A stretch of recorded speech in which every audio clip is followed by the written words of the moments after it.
Hey, I'm back with another topic. Let's talk about the ISF checklist. That's Investigator Site File Checklist. So the Investigator Site File is very important. I know sometimes we focus on source data review and source data verification, but it's just as important that we make sure the regulatory binder is in good shape and maintain inspection and audit readiness. So some CROs provide you with a checklist, and that checklist is essentially the sections that are within the investigator site files and the required documents. So it's important that you look at your ISF at least every visit or every other visit minimum, but following your monitoring plan. You have directions in your monitoring plan how frequent the ISF should be reviewed. For whatever reason, if it should be reviewed every visit and you didn't get to reviewing the ISF, you need to document in your narrative or somewhere that's specified in your report as to why.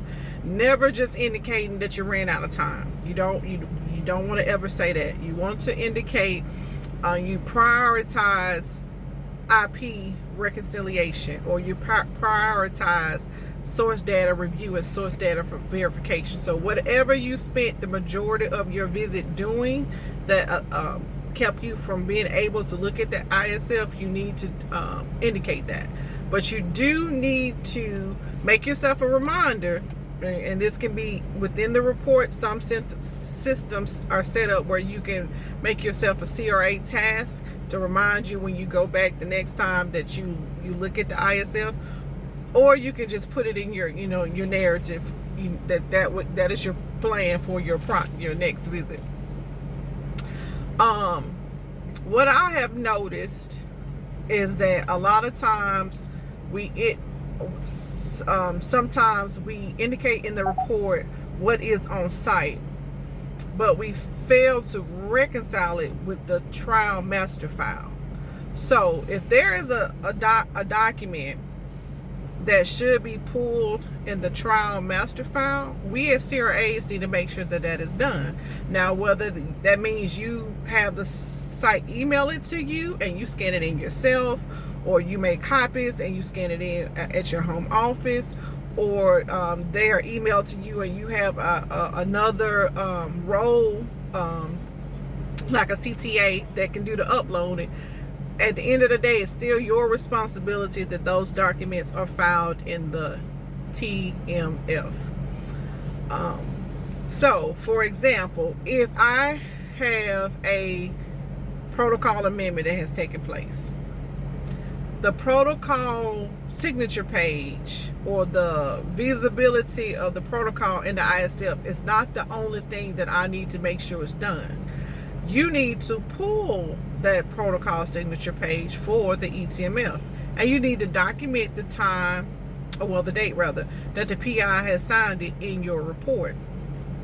You also need to make sure that applicable individuals that's on that delegation log has completed training. So we have a new protocol amendment. Before it can be implemented, we minimally have to have the PI has reviewed the protocol and the primary coordinator. But if anybody else touches a task on that study, they need to have completed that protocol training, and it needs to be properly documented.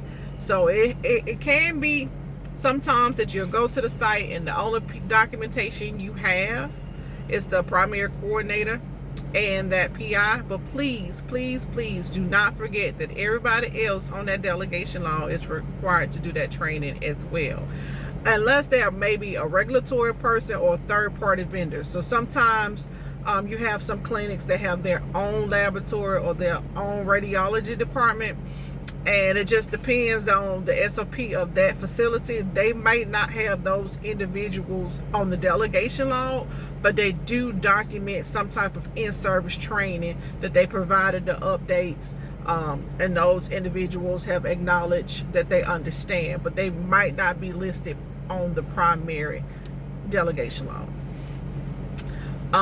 Another thing about the ISF checklist,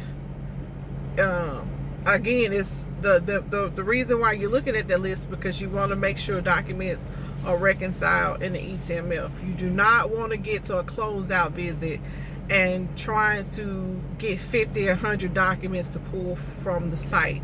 You want to do these things at the interim visit so you can have as little as possible to do at your closeout. I hope this helped.